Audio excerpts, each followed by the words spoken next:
સર્વ વાલા મુક્તોની આ સેવકના પ્રેમ ભર્યા જય સ્વામિનારાયણ. વૈષ્ણવ સારંગપુરનું 15મું. સ્વામિનારાયણ હરે. સંવત 1877 ભાદરવ સુદ ચોથને દિવસે શ્રીજી મહારાજ ગામથી સારંગપુરમાંથી જીવા કાચરના ઓરડાની ઓસરીએ ઢોલિયા ઉપર બિરાજમાન છે અને સર્વશ્વેત વસ્ત્ર ધારણ કર્યા છે અને પોતાના મુખારવિંદની આગળ મુનિ તથા દેશ દેશના હરિભક્તની સભા ભરાઈને બેઠી છે. પછી શ્રીજી મહારાજ બોલ્યા છે, લ્યો અમે પ્રશ્ન પૂછીએ છીએ. 2 પ્રકારના ભક્ત છે, તેમાં એકનો તો ભગવાનને વિશે અત્યંત પ્રીતિ છે અને ભગવાનના દર્શન વિના ક્ષણ માત્ર પણ રહેવાતું નથી અને તેનો પ્રેમ બહાર પણ ઘણો દીઠામાં આવે છે. અને બીજો જે ભગવાનનો ભક્ત છે તેની તો આત્મનિષ્ઠા પણ છે અને વૈરાગ્ય પણ પરિપૂર્ણ છે અને ભગવાનને વિશે પ્રીતિ પણ છે, તો પણ તેનો પ્રેમ પ્રથમ કયો છે? ભક્ત તેનો જેવો જાણતો નથી અને પ્રથમ કયા તેને તો આત્મનિષ્ઠા અને વૈરાગ્ય એ 2 નથી, તો પણ તેની ભક્તિ અતિશય શોભે છે અને આત્મનિષ્ઠા અને વૈરાગ્ય યુક્ત છે, તો પણ તેની ભક્તિ તો પ્રથમ કયા જે ભક્ત તેની જેવી શોભતી નથી. ને 2 પ્રકારના ભક્તમાં કેની ભક્તિ શ્રેષ્ઠ છે ને કેની ભક્તિ કનિષ્ઠ છે એ પ્રશ્ન છે.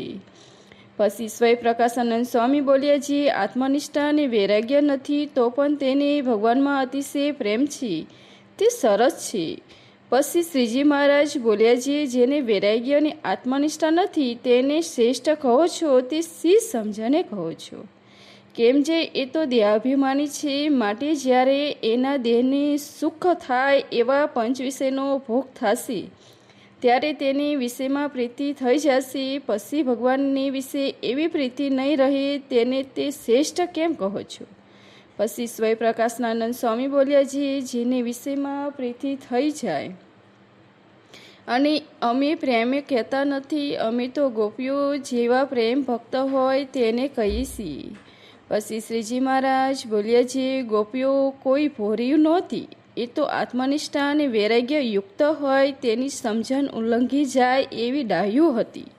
જેમ કોઈક રાજનીતિઓ જાણનારો હોય ને તે બોલે તેની જેવું તો ગોપીઓ બોલવામાં ડાહપણ હતું અને ભગવાનને પણ જેમ યથાર્થપણે જાણ્યા જોઈને તેને જાણતી હતી અને સર્વ યાદવમાં અતિશય ડાહ્યા અને ભગવાનને ચોવટિયા એવા જે ઉદ્ધવજી તે ગોપીની સમજણ જોઈને ગદગદ કંઠ થઈ ગયા અને ઉદ્ધવજી એમ બોલ્યા, ગોપી પાસે મુને જ્ઞાન કહેવા મોકલ્યા, એ તો ભગવાનને મારી ઉપર અતિશય અનુગ્રહ કર્યો અને પોતે ગોપીને ઉપદેશ કરવા ગયા હતા, પણ ગોપીના વચન સાંભળીને પોતે સામે ઉપદેશ ગ્રહણ કર્યો. અને તમે કહેશો જે ગોપીઓ તો એવી બુદ્ધિમાન નહોતી, તો એમાં તો મુગ્ધા, મધ્ય અને પોઢા એ 3 પ્રકારના ભેદ હતા. તેમાં મુગ્ધાનું એવું લક્ષણ છે જે એક તો ભગવાન ઉપર ધોકો ઘણો કરે અને એમ બોલે છે, અમે તમારા અર્થે કરીને મરી ગયા તો પણ તમે નજરમાં આવતા જ નથી. અને એમ કરતાં જે વધુ શેઠે તો ભગવાન સાથે રીસ કરે અને તોસડા વચન બોલે છે, જાણીને હમણાં વિમુખ થઈ જશે એવી જાતના જેના શાસ્ત્રને વિશે વચન હોય તે ગોપીને મુક્તા જાણવી. અને જે મધ્યા હોય તે તો કોઈ દિવસ ભગવાન સામા ક્રોધ ન કરે અને તોસડું વચન પણ ન કહે અને ડાહપણે કરી યુક્તિઓ પોતાની સામર્થ્યપણું બીજાને જણાવે દે નહીં ને પોતાનું કામ સાથે તે ભેરું ભગવાનનું ગમતું કરે પણ એકલું ભગવાનનું ગમતું ન કરે. અને જો ભગવાનનું જ ગમતું કરવું પડે તો પણ કોઈ પોતાનું ગમતું કરવાની યુક્તિ જરૂર રાખે. એવા જેના શાસ્ત્રને વિશે વચન હોય તે ગોપીને મધ્યા જાણવી. અને જે પોઢા હોય તે તો કેવળ ભગવાનને ગમતા પ્રમાણે જ ચાલે અને કોઈ રીતે પોતાના સ્વાર્થને અર્થે યુક્તિ કરે નહીં અને કેવળ ભગવાનને રાજી કરવાની ઈચ્છે અને જે રીતે ભગવાન રાજી થાય તે રીતે જ પોતે રાજી કરે અને પોતાના બરોબર જે બીજી ગોપીઓ હોય તે ઉપર ઈર્ષા ક્રોધ કરે જ નહીં અને માન મચ્છર આદિ સર્વ વિકારનો ત્યાગ કરીને ભગવાનની સેવામાં સાવધાન રહે. અને જેને કરીને ભગવાન કુરાજી થાય તેવું આશ્રમ તો મન કર્મ વચને કરીને કોઈ કાર્ય ન કરે. એવા જેના શાસ્ત્ર વચન હોય તે ગોપીને પ્રૌઢ જાણવી, એવી રીતે મુક્તા મધ્યાને પ્રૌઢા એવા ગોપીઓનો ભેદ છે. માટે ગોપીઓની સમજણમાં તો અતિશય વિવેક હતો, તે માટે એને પ્રીતિ અણસમજણની કહેવાય નહીં. ને ગોપીઓ તો યથાર્થ ભગવાનના મહિમા જાણતી હતી ને તે મહિમાને પ્રતાપે કરીને આત્મનિષ્ઠા અને વૈરાગ્ય સેજ તેના હૈયામાં વળતા હતા. માટે એ ગોપીઓને વિશે તો આત્મનિષ્ઠા અને વૈરાગ્ય આદિક અનંત જે કલ્યાણકારી ગુણ તે ભગવાન મહાત્મય પ્રતાપે કરીને સર્વ સંપૂર્ણ હતા. અને એવા ભક્તિની રીત તો આમ છે જે શબ્દ સ્પર્શ રૂપ રસની ગંધ એ જે પંચ વિષય તે ભગવાનની સંબંધી જ ઈચ્છે, પણ બીજા કોઈ સંબંધી ઈચ્છે જ નહીં. અને ભગવાનને વિશે એ પંચ વિષય કરીને જે અતિશય હેત તે હેત કરીને વૈરાગ્ય આત્મનિષ્ઠા નથી, તો પણ ભગવાન વિના બીજો કોઈ જગતનો ઘાટ હૈયામાં થાય નહીં.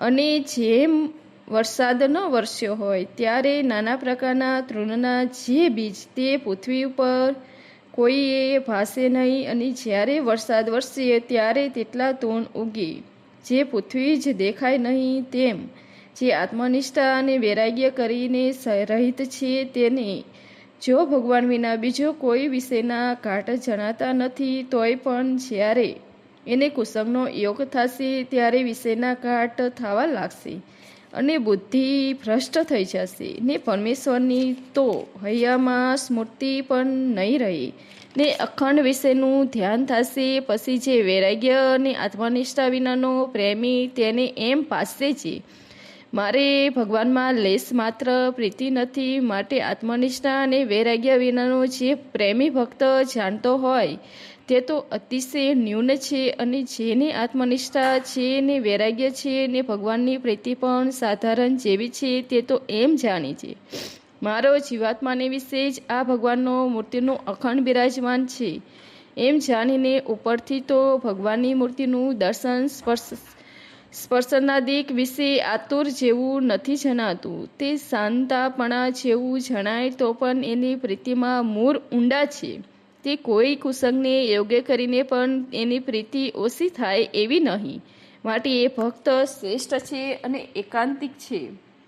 ઇતિ વૈષ્ણવો ગઢડા પ્રથમ સારંગપુરનું 15મું પૂરું થયું. આમાં શ્રીજી મહારાજે એકલા પ્રેમવાળા ભક્તની કુસંગનો યોગ થાય તો તેની બુદ્ધિ ભ્રષ્ટ થઈ જાય છે, માટે ન્યૂન કયા. અને આત્મનિષ્ઠા અને વૈરાગ્યવાળા ભક્તને અમારું પ્રત્યક્ષપણું રહે છે, તેથી તેને કુસંગનો યોગ લાગે નહીં, તે શ્રેષ્ઠ છે એમ કહ્યું. પહેલી બાબતમાં ગોપીની શ્રીકૃષ્ણનો મહિમા જાણતી હતી એમ કહ્યું, અને ગોપીઓ શ્રીકૃષ્ણ ભગવાનની જાણ્યા નહીં એમ કહ્યું તે કેવી રીતે સમજ્યું. આમાં જે મહિમા જાણતી હતી તે ગોપીઓની વાત કહી છે, અને જે મહિમા નહોતી જાણતી તેની વાત કહી છે. આમાં 3 પ્રકારના ભેદ કયા છે તે મહિમા જાણનારી ગોપીઓ કયા છે, અને શ્રીકૃષ્ણ ભગવાન માયાના ગુણથી પર તેને પામી ગુણાંતિત કહી છે. ઇતિ વૈષ્ણવ સારંગપુરનું 15મું ભયું સહેજાનંદ સ્વામી મહારાજની છે.